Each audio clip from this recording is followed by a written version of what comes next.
Today I fucked up. I did not realize some guys can squirt without physical stimulation. So I have been with a number of sexual partners, and I did not realize some guys can squirt without any physical stimulation. I met a guy at my friend's pre-wedding party last week. He was fun and seemed generally interested in me sexually. So I exchanged numbers with him and we basically sexted a bunch up to the ceremony. During the ceremony, I decided it might be fun to give him a BJ before the reception. He agreed. I took him to a coffee shop next to the reception venue that I knew, for sure, had single-use restrooms for customers. He did warn me in our sexting, during the ceremony, that he tends to come very fast, especially from BJs. No problem, I will just tease him with words to get him ready. No touching. So when we sneaked into the restroom together and locked the door, I got on my knees and dirty talked. When I finally pulled down his pants and boxers, his erection sprung straight out. And that was the last I remember before the searing eye pain. I had zero warning. Zero. The second his dick sprung to attention, it squirted goo in my left eye and face.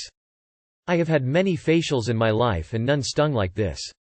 I guess I had been prepared in the past and never got any caustic cum in my eye. This burned. I ran to the sink to flush my eye under the faucet. He ran out and left me in the restroom, door unlocked.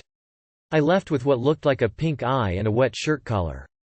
Fortunately, the pink eye subsided by the end of the reception, but not before the wedding reception photos were taken. I also skipped the photo booth. I hope the photographer knows how to Photoshop out pink eyes. Sad face. Too long did not read.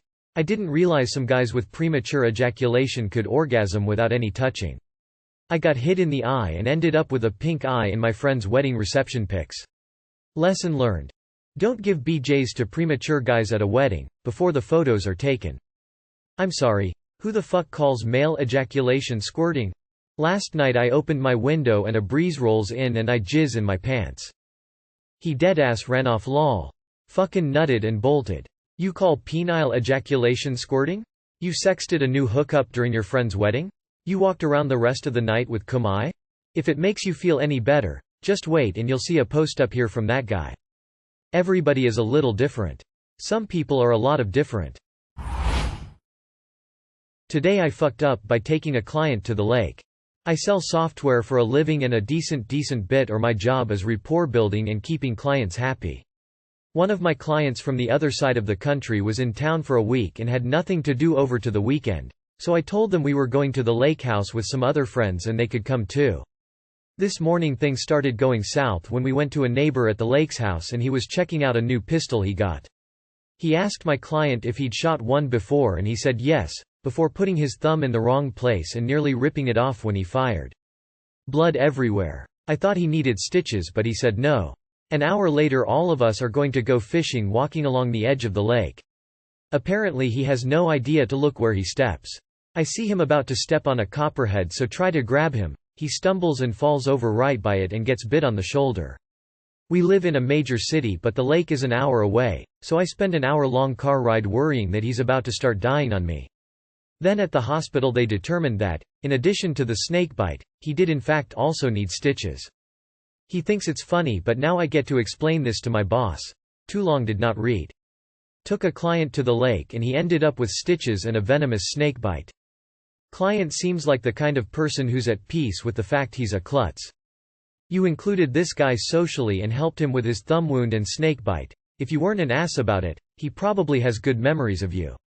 In a few months when he calls you to buy software, you guys can have a good laugh about it. This dude sounds like a setup for a comedy TV series. I mean, arguably this is pretty strong rapport building, as you now have a common story that is steeped in, hopefully, good memories. I hope that this person at least has influence over the economic decision. Well, now he also owes you his life. That's gotta be worth some software sales, right? Today I fucked up losing my cat, who is a liar. I have a little cat. He had a rough life and his shelter told me he would never be suitable outdoors. He's lived indoors for the 6 months I've had him and I love him so much. He's very frightened of strangers due to his past and my mum just stayed over for a weekend. I was hoping we could show him strangers are okay and we've made some progress, but he's been very uncomfortable. I've slept in my living room this weekend, and I had the upper window just slightly cracked open due to the current heatwave. When I woke up this morning he was gone. I've gone all out. I can't lose this guy. He's on every local Facebook group, I've spoken to all of my neighbors and even his old shelter has sent out an alert. I've scoured the neighborhood, and my flat just in case, calling his name for hours. It's very hot, due to get much hotter, and he's very fluffy. He's never seen outside and he must be so afraid. I found somebody with a printer who could print off some flyers for me, so I set to making a missing poster. Then I heard a fucking snore. Opened the kitchen cupboards to find my little shit of a cat blissed out on bread, in a food coma and totally ignoring me. I labeled him, just found. I can't admit to this. Too long did not read. My cat is a liar, pretends he's missing when he's eating his body weight in bread. Edit. Cat tax. I wonder how many other, missing, pets are found in a situation like this. Happy ending. You weren't ready for the worst. Oh shit, I can understand, as 2 of my cats ran off at the beginning of July. One got cornered in our laundry room outside and the other came back after a week. So again can understand the panic before finding them in the kitchen. Thought my cat was missing and went looking for her for 3 hours, literally everywhere, 2 blocks past my house, through the forest area behind my house, all while shouting her name. Came back home to refuel and feed my other cat, so I open a can of tuna food and this bitch runs into the house. I was happy she was back but also fucking livid LMAO.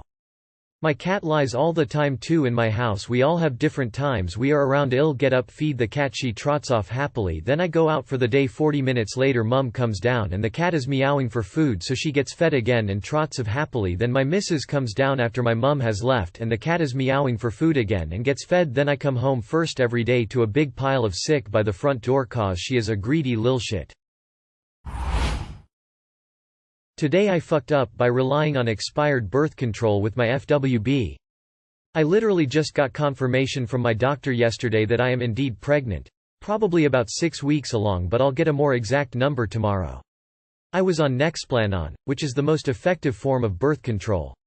When I got it, the nurse told me that it would be good for 5 years. I had it for just over 3 years when I conceived. I just learned today that it's recommended you get it changed every 3 years, not 5, meaning mine was possibly expired. I've been hooking up with my FWB for a year now and he thought that I was on birth control the entire time. We used condoms at first and when we were with other people, but stopped after a while. At that point, neither of us had seen anyone else for a few weeks. I really thought we were protected and just learned today that we may not have been. Too long did not read. Today I fucked up by learning the birth control I relied on was expired. There was a study showing that etinogestrel-releasing implants like Nexplanon can be used for 5 years, so it is not unreasonable to have it in past the 3-year mark. That being said, I'm really sorry it failed you and hope things work out whatever you decide to do. If going camping in Cali doesn't work out, Seattle is beautiful this time of year. Just saying. Is the FWB your boss, per your earlier post from today? I don't think your divorced with kids boss was very smart, and I also wouldn't be surprised if he did not want another kid, especially like this. Figure out your options. Hey, it's me, your long cousin from Canada. If you ever feel like coming for a weekend trip, I've got a comfy bed with your name on it. The lady who put my Nexplanon in said, we tell people 3 years, but the urgent care tells people 5 because really it'll last 5 years, it's just only FDA approved for 3. I'm a physician who places Nexplanons. They are FDA licensed for 3 years, but effective for 5 years. The company initially applied for a 3-year license, subsequent data established 5-year efficacy, and the company did not pay for a new FDA license. This is common. Pregnancy within 5 years of Nexplanon placement is extremely rare. There are concerns that high BMI may increase the failure rate after the initial 3-year period, though data to support that concern is currently lacking. In any case, anyone who does not want to be pregnant in post-Roe America should use a backup method, because nothing is 100%. Sorry this happened to you, Op.